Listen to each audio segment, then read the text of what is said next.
And this is obviously brother. Here he is, the man himself. He's just divine. Look at him. He is absolutely fantastic.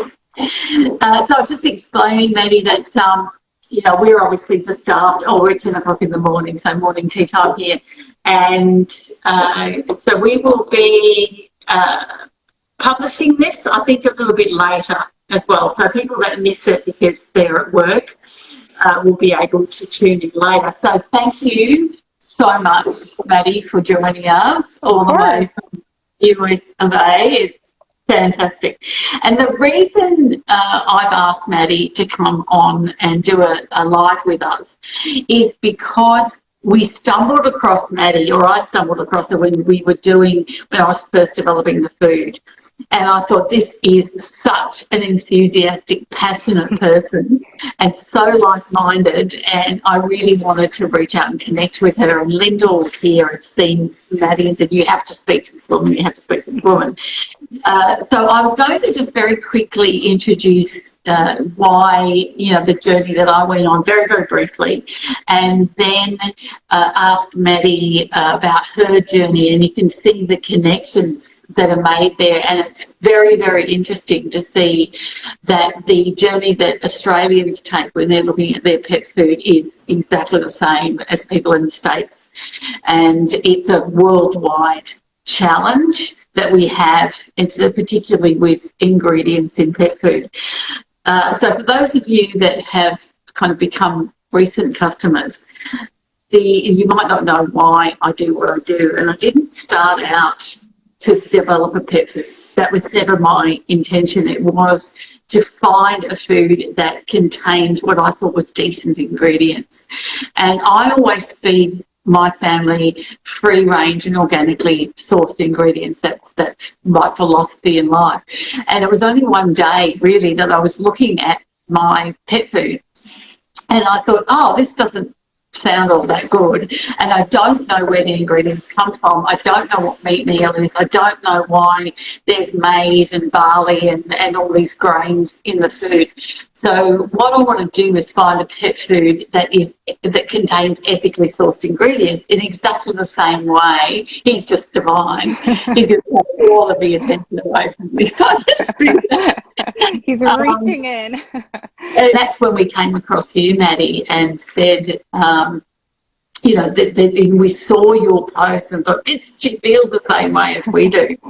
And so I wanted to get a sense from you about kind of your journey and why you do what you do, just so that people know Maddie doesn't have a pet food.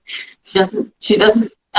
This is nothing about promoting her food. It's just about promoting good health and welfare for your pets. So how did you start? What made you do what you do? What made you get on Instagram and on social media and say, it's not good enough? Why?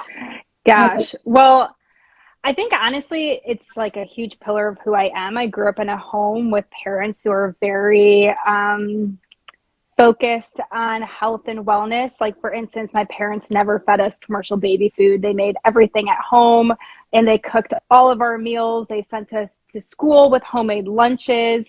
So that awareness is just part of who I am. And then I was really fortunate to have really wonderful science teachers growing up. Specifically, I had a physics teacher who went above and beyond in nurturing my interest in nutrition and biology and things that were outside of the scope of just taking AP physics. And that really opened the door for me to go to university and, start researching on my own. And that's where I really fell in love with a lot of this. I used my university experience as an opportunity to write a lot of my papers on these types of things. So it's just been a journey of mine, an ongoing journey of mine, and I applied it to pets as well. When I started to get into dogs, I started to ask very similar questions that my parents were asking of the food that they were feeding us. It was kind of just like a trickle-down effect. And when social media started to become more of a thing, I kind of used it as a place to just start to document my thoughts and my opinions, and it caught on. And there are a lot of people who are curious to learn more, and I kind of like to be that gateway for them. Yeah, okay. So, but what made you get out onto social media and start educating other people? What motivates you to do that?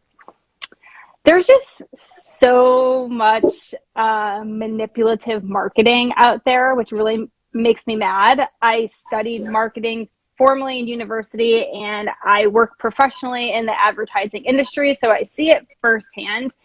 And the reason why I'm drawn to it professionally is because I try to do it. I want to do it the right way. So that's kind of like my way to combat it. But I see Yeah, firsthand just how much flexibility there is in the way that you frame things, and also being somebody who has a lot of experience with data and data manipulation. I understand the data, the raw data that are presented, and then how they're presented to an audience in the form of marketing, and that stuff just makes me really mad. And so if anything, if people can't change the way, or they don't care to change the way they feed their pets, at least be aware of the messaging you're consuming and how it can really manipulate you in a way. It just really makes me yeah. angry. So that's where it comes from.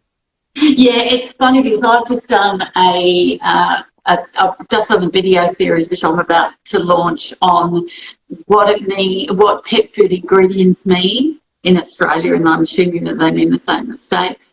How pet food is made, and it's about not teaching people, because that sounds very egotistical, but explaining to people, do you understand how kibble is made? Do you understand what meat meal is and how meat meal is made? And then people can, as you say, they can make their own decisions. Because I've just got a couple of samples here. I don't know if these brands exist in America, but I've got one here. I know it's backwards for people, and I apologise. But we've got one here that's got a really good picture of the chicken breast and blackberries and, fresh fruit and vegetables on the actual packaging itself. And yet the ingredients nothing like that. The ingredients are Australian chicken meal, and I'll explain that briefly in a minute, potatoes, peas, dried chicken, fibre, puree, and chicken fat, and it just goes on. And then just additives in there. So it bears no relevance to what's on the front of the packaging. It's just, there's no way that chicken meal is made out of chicken breast. It wouldn't happen. And I'm assuming that that's the same in America. And we've got another beauty here where you've actually got a lovely picture of a lamb cutlet. Lamb is big in Australia, just so that you're aware. And I lose the ingredients on this because they're so incredibly small. But again, this is the same thing. It's got lamb on it, and yet the main ingredients is lamb meal. And lamb meal would not be made out of that. So it makes me angry too, because it's saying, completely snowing the audience and saying that this is, you've got all this fantastic natural ingredients in there that are made from really good quality produce, and it's not the case at all. And as you say, if people want to make the decision to feed their dogs, that's fine. Mm-hmm. But at least understand that it's not what it's made out to be. I've got one here that's great. It says no additional colours, which is terrific. That's got no additional colours, but it's made from cereal and cereal byproducts and maize, and it's just. Sorry, now you've got me started. I've got one here which is a really, really upmarket brand, which I'm sure you have in America, which is the same. Mm-hmm. It's made out of dehydrated poultry protein, and it's cost $22 a kilo, and that's pretty expensive.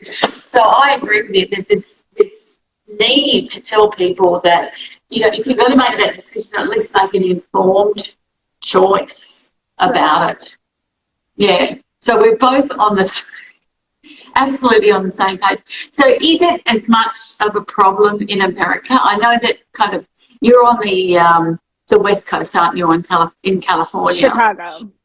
Chicago. Oh, so you're up there where it's windy. Yes. So is there a movement in America about all of this? Is there, the people making, informed choices? What's the deal over there? Definitely there is. Sometimes it's hard to understand the scale because I have surrounded myself with a veterinary team that has similar beliefs as I do. But I think it's happening. I think, the other part of it is just choosing foods that are ethically and sustainably made as people begin to try to make those own choices for themselves. And then they realize, oh, I can make those choices for my animals as well. So that's kind of like the other half of it. But there's a very big divide in America between the two sides. I don't mean to vet them against each other, but there's a very large divide as well. Is there? Do you so you talk about raw feeding, don't you? Sorry, I'm just going to show everyone. Little Frankie has come here to help us out. She's quality control. So you've got your dog and I've got my dog here. So is raw feeding something that's fairly recent over there, or is it something that you guys have been on for a while? I mean, my vet has been advising to feed her patients raw for decades. And she's not that old, but like decades of her practice. But I would say just like in the recent, I don't know, people in the comments may be able to help me. Like maybe just in the last 10 years, starting to see commercial raw foods in the pet stores. Before that, it was like really just boutique stores that you would find it at. But now you can even find, a brand or two at places like PetSmart. So it's definitely becoming more mainstream. Yeah, it is here too. And it's the challenge that we have that I think a lot of people would have is that, if you're preparing raw food, especially if you're a vegan, you know that your dog has to eat meat, but you don't particularly want to be cutting up kidneys and livers and offal and all that kind I've been there. So, that's where the freeze-dried food is really good. Mm-hmm. Okay, I'm aware of the time, so I think, do we have any questions? Lyndall or something other end of camera, she's always... We have some vets around. I think it's about getting vets to focus more on quality diets and help educating the average owner. Yeah, so I don't know if you can hear that, but it's about getting vets to concentrate on quality diets. We have our vets here in Australia are trained from a nutritional standpoint by Hills and Royal Canin because they sponsor all of the vet schools here in Australia, so they get product training. Nothing against vets, obviously. Vets are amazing and they're very underpaid here in Australia, but they do get trained by those two major companies, so that it's in their head all the time to recommend those products, and it's very hard for them to move to make that shift. So we actually have an Australian Veterinary Association here made up of most vets, and then we have like a splinter group that's still part of the ABA, but they're more of the holistic vets, and they tend to recommend other and raw feeding and making your own food and things like that. But they're few and far between. I can imagine. It would be nice to get more education for vets, but remembering that vets, their main thing is the health and welfare of your animal. And whilst we would argue very strongly that the feeding the right food is very good for their health and welfare, they're more interested in the physiological component of it. So it's challenging for them to spend a lot of time in these other areas. Right, yeah. Oh, I can't hear Lyndall. There's more questions coming in. Lyndall's coming in this direction. What kind of foods do you offer? Kibble, freeze-dried, air-dried, and raw? Do we offer or do we recommend it? We as Frontier Pet Foods, we have freeze-dried food. Yeah, so it's raw. Freeze-dried is raw. So we make it raw, and then we form it into pellets, and then the pellets are frozen, and then they put in this massive machine called a freeze dryer, very expensive machine that comes from America, And what happens in that machine is that it literally extracts the water out of the wet ingredients. So you end up, and it just extracts just the water. So all the nutritional content of the calories stay maintained. But what you end up with is a very light, dry, shelf-stable product that you just put in your cupboard, and then when you're ready to feed your pet, you just add the water back in, and it reconstitutes it to its original raw form.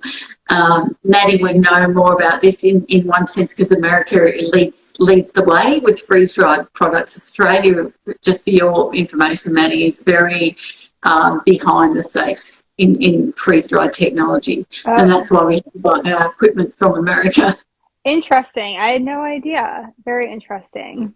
Yeah, so a lot of people in Australia, a lot of Australians need to understand what freeze drying is. It's starting to become more mainstream, especially in the treats area, but not so much in the food. And of course, freeze dried food. When you buy a kilo of freeze dried Frontier pet food, it costs you $49, and you think, oh my God, it's $49 a kilo. But it's not, because it makes 4 kilos of food. Right. So it's actually cheaper than our premium kibble. But of course, there's that, we don't understand that there's water that goes into that. Right. So that's what freeze-dried food's about. We have another question. Yes, we do. This one's for Maddie. A question's come in. What changes would you like to see in the pet food space to see better regulation? So much. I think advertising and marketing regulation for sure, just about what types of words can be used and words paired with pictures and how data are manipulated in different ways. And that goes for human food too. It even just goes like for pharmaceuticals, everything. So I'd love to see that. Also, just stricter standards around sourcing and sustainability and animal welfare, proper testing and protocols. A lot of the issues that we've had in the States have been because ingredients have been unknowingly laced or infected with chemicals in the supply chain, and you just don't find out until it's too late, which is very unfortunate, but that's a byproduct of a system that, you know, bids on ingredients from subsidized suppliers and takes whatever bid is the cheapest to make the cheapest possible food with the highest profit margins. So it's really stuff that needs to change from the ground up. But I would just like more transparency and thoughtfulness in general, I would say. Absolutely. We have an added problem here in Australia that our industry is what's called self-regulated, which means that it's not regulated at all. Right. So we have nothing. We have something called an Australian standard, which again is part of this video series that I'm doing for people. I don't know why I call it video. I mean, that must be very old. That talks about the lack of regulation in Australia. So ours are even further removed in the sense that we could have backyard pet food companies that create product that they don't need to follow any standards at all, which is quite frightening. And a lot of that happened during the COVID period as well, where people saw that, you know, the pet industry, people were getting a lot of pets during COVID, right, and they were creating pet food. And you might, we actually import a lot of pet food from overseas. And if you had a recall, for example, in America about a particular pet food, then it wouldn't be recalled here in Australia. People would have to actually use social media to find out whether or not there's any problems with it. Oh, wow. So we've got huge challenges here, but the average person just doesn't know. We have no transparency. What I'd like is not just transparency, but provenance. So where the actual original product came from. So you've got these cheap foods at high profit margins, as you say, and they contain government subsidised grains and so on that can be extremely damaging to the health of our pets. And, you know, there's nothing here to stop that from happening. So I agree there needs to be, I want to lead the charge on regulation, transparency, in the same way that for human food, if we went and bought some fish from a supermarket, we would know where that fish comes from, and it needs to be the same for our pet food, I believe. We have, of course, spoken for far longer than we potentially do.